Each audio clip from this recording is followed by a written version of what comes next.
Blocked fallopian tubes. इस तरह के पेशेंट्स अक्सर देखे जाते हैं इनफर्टिलिटी क्लिनिक्स में।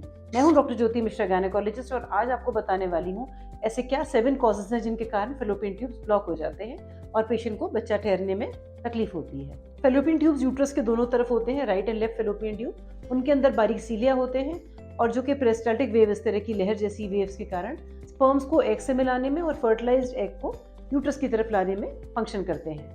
इनमें कोई भी डैमेज हो जाने से फेलोपियन ट्यूब्स ब्लॉक हो सकते हैं। आइए समझते हैं ऐसे क्या 7 कारण हैं जिनसे ये ब्लॉकेज हो जाता है। पहला कारण है इन्फेक्शन। इन्फेक्शन अगर यूट्रस के आसपास के एरिया में या ट्यूब्स के आसपास के एरिया में, उसको हम कहते हैं पेल्विक इन्फ्लेमेटरी डिजीज, PID। इस पर मेरा कंप्लीट वीडियो है, आप मेरे चैनल पर उसको देख सकते हैं, व्हाट इज PID। अक्सर इन महिलाओं को सफ़ेद पानी की शिकायत, इचिंग, लोअर एब्डोमेन में पेन, मतलब पेल्विस के एरिया में दर्द रहता है। तो ये सब इनडायरेक्ट इंडिकेशंस हैं कि पेशेंट को PID हो। यंग गर्ल्स में खास करके हमको ये सब प्रॉब्लम्स को इग्नोर नहीं करना चाहिए, क्योंकि यही लड़कियां हैं जो आगे चल के इनफर्टिलिटी क्लिनिक्स को विजिट करना पड़ेगा उनको, because they will have block tubes. ये इन्फेक्शंस हो सकते हैं, कुछ बैक्टीरिया होते हैं, गोनोरिया, क्लेमाइडिया, और इंडिया में बहुत कॉमन है ट्यूबरकुलोसिस। इनसे ट्यूब ब्लॉक होने का चांस ज़्यादा रहता है। अर्ली ट्रीटमेंट अगर हो जाए PID का तो आप इस कंडीशन से बच सकते हैं। नंबर 2 रीज़न आता है अगर किसी की एक्टोपिक प्रेगनेंसी ठहर चुकी है, मतलब नली में बच्चा रुक चुका है, तो उनका वाला ट्यूब या तो निकल चुका है या डैमेज हो चुका है, उन पेशेंट्स को भी ब्लॉक्ड फेलोपियन ट्यूब्स हो सकते हैं। तीसरा कारण है अगर आपको कोई भी लोअर एरिया में कोई भी ऑपरेशन हुआ है, कोई सिस्ट निकली हो, कुछ भी निकला हो, तो as a reaction to surgery कई बार हमारे शरीर में पर्दे जैसे, जाले जैसे बन जाते हैं। ये जाले कई बार ट्यूब का मुंह बंद कर देते हैं, इसलिए भी ट्यूब का फंक्शन आगे के लिए ब्लॉक हो जाता है। सो प्रीवियस पेल्विक सर्जरीज से भी ट्यूब्स ब्लॉक हो सकते हैं। चौथा कारण होता है फाइब्रॉइड्स। अगर आपको यूट्रस के वॉल में फाइब्रॉइड्स और वो ट्यूब की ओपनिंग के एकदम पास उसको प्रेस कर रहे हैं, तो ये भी एक कारण हो सकता है आपके ब्लॉक फेलोपियन ट्यूब्स का। 5वां कारण है एंडोमेट्रियोसिस। ये एक बीमारी है जिसके बारे में अगेन मेरा पूरा वीडियो है जो आपने शायद देखा होगा। एंडोमेट्रियोसिस में ट्यूब्स अक्सर बहुत अर्ली स्टेज में ब्लॉक नहीं होते, only in the later stages, जब बहुत सारे जाले चिपक जाते हैं ऑर्गन्स, उसमें ट्यूब्स भी अगर ट्रैप हो जाए तो ब्लॉक हो सकते हैं।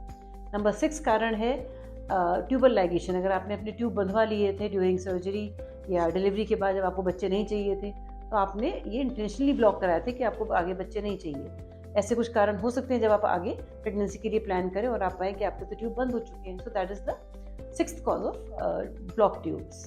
और आखिरी कारण है कॉर्नुअल स्पाज्म। कॉर्नुअल स्पाज्म मतलब कि ट्यूब्स को स्पाज्म हो जाना। जैसे कि जब हम पेशेंट्स का टेस्ट करते हैं HSG या SSG से, पेशेंट बहुत एंक्शस होते हैं, वो डर के मारे इतना ज़ोर से डरते हैं कि उनकी जो मसल्स होती है उनमें स्पाज्म, मतलब वो नस खिंच जाती है।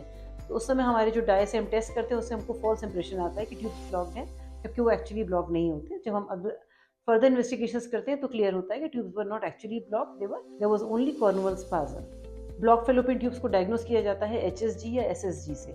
HSG मीन्स हिस्ट्रोसैल्पिंगोग्राफी, जहाँ पे हम एक डाई इंजेक्ट करते हैं और चेक करते हैं कि ट्यूब से दोनों साइड से निकल के आया कि नहीं।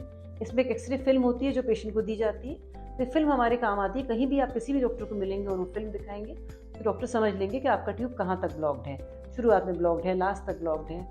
और SSG सोनोसैल्पिंगोग्राफी, जो कि अल्ट्रासाउंड क्लिनिक में किया जाता है, उसमें भी हम एक सोल्यूशन इंजेक्ट करते हैं और देखते हैं कि दोनों साइड से निकल के आया कि नहीं।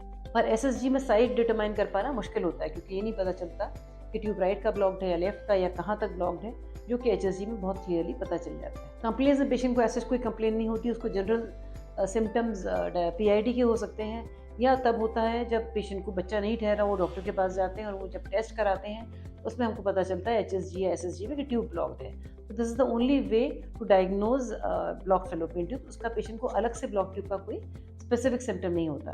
कभी कभी ट्यूब में जब पानी भर जाता है, हाइड्रोसेल्पिंग्स हो जाता है, तो वो एक स्वॉलन सिस्ट जैसा हो जाता है, तो वो पेशेंट को पेन देता है। अक्सर पेशेंट कहते हैं मुझे राइट साइड या लेफ्ट साइड, अक्सर पेशेंट कहते हैं मुझे राइट साइड या लेफ्ट साइड पेन बना रहता है। इसमें भी अल्ट्रासाउंड करने से हमको ब्लॉक ट्यूब्स ऐसे फूले हुए दिखाई देते हैं। नॉर्मल फेलोपियन ट्यूब्स अल्ट्रासाउंड में दिखाई नहीं देते। जब वो दिख रहे हैं तभी दिखेंगे जब उनमें पानी भर गया, उसको हम हाइड्रोसेल्पिंग्स कहते हैं। कभी कभी ट्यूब में पस पड़ जाता है, उसको हम पायोसेल्पिंग्स कहते हैं। ऐसे ट्यूब्स भी पेशेंट को फीवर दिला सकते हैं और पेन, लंबे समय तक पेन रह सकता है पेशेंट को। ये सारे इनडायरेक्ट वेज हैं ट्यूब के ब्लॉक होने की डायग्नोसिस करने। पर एक रिलायबल तरीका है, वो यही है कि हम आपके HSG या SSG करके देखें, जिससे हमको कंफर्म होता है कि आपका फेलोपियन ट्यूब्स ब्लॉक है। इसको फर्दर कंफर्म करने के लिए डॉक्टर आपकी लेप्रोस्कोपी करेंगे।